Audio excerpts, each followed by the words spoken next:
নবী করিম সাল্লাল্লাহু আলাইহি সাল্লামের প্রতি দুরূদ প্রেরণ করা।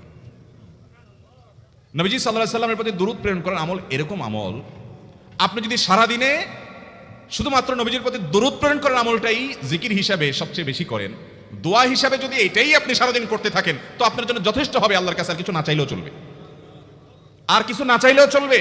দুরূদ মানে হলো নবীজির জন্য দোয়া করা। ভাই, আল্লাহ তার হাবিবকে রহম করবেন, আপনার আমার দোয়ার দিকে আল্লাহর তাকানোর কোনো ঠেকা আছে? নবীজি কি আমাদের দোয়ার কোনো মুখাপেক্ষী?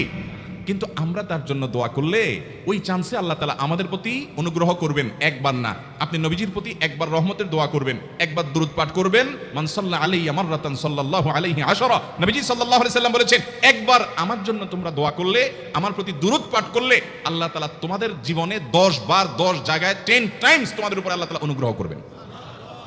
আপনি টেরও পাবেন না কত জায়গায় আল্লাহ অনুগ্রহ করেছেন। আল্লাহ বাঁচাই দিয়েছেন, একটুর জন্য শেষ হয়ে যান নাই। ওই যে দুরূদ পড়ছেন, আল্লাহ তাআলা রক্ষা করছে, আপনি খবরও নাই।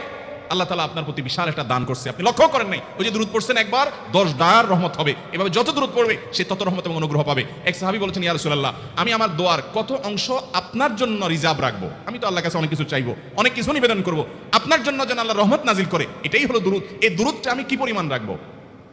4 ভাগের 1 ভাগ, 3 ভাগের 1 ভাগ, অর্ধেক? এরপরে সাহাবী বলছেন, আসলে যদি সবগুলোই করি, উনি এক একটা পার্সেন্টেজ বলছেন, আর নবী করিম সাল্লাল্লাহু আলাইহি ওয়াসাল্লাম বলছেন যে, তাকে বোঝাচ্ছেন যে আরো বেশি করতে পারলে ভালো হয়। তো সাহাবী বাড়াইতে বাড়াইতে শেষ পর্যন্ত বলেন যে, আমার দোয়া যদি সবগুলো আপনার জন্য করি, আমি যদি আর কোনো দোয়া না করি, শুধু আপনার জন্যই দোয়া করি, নবী করিম সাল্লাল্লাহু আলাইহি ওয়াসাল্লাম তাকে সুসংবাদ দিলেন যে, তাহলে তোমার আর কোনো সমস্যা থাকবে না, সব সমস্যা দূর হয়ে যাবে, তোমার কোনো পেরেশানি থাকবে না।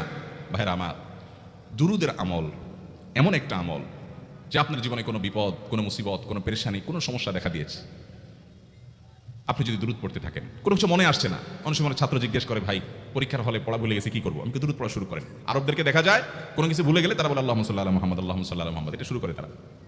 কারণ নবী করিম সাল্লাল্লাহু আলাইহি ওয়াসাল্লাম এর হাদিস থেকে স্পষ্টভাবে, একটি নয় বহু হাদিস থেকে প্রমাণিত, যে ব্যক্তি দুরূদটা নিয়মিত পাঠ করবে, সালাত আলা নবীটাকে যে ব্যক্তি আঁকড়ে ধরবে, সব সময় তার মুখ থেকে সালাত সালাত সালাম চলতে থাকে, এই ব্যক্তির সকল গুনাহ আল্লাহ মাফ করে দিবেন, সকল পেরেশানি আল্লাহ তাআলা মুক্ত করে দিবেন।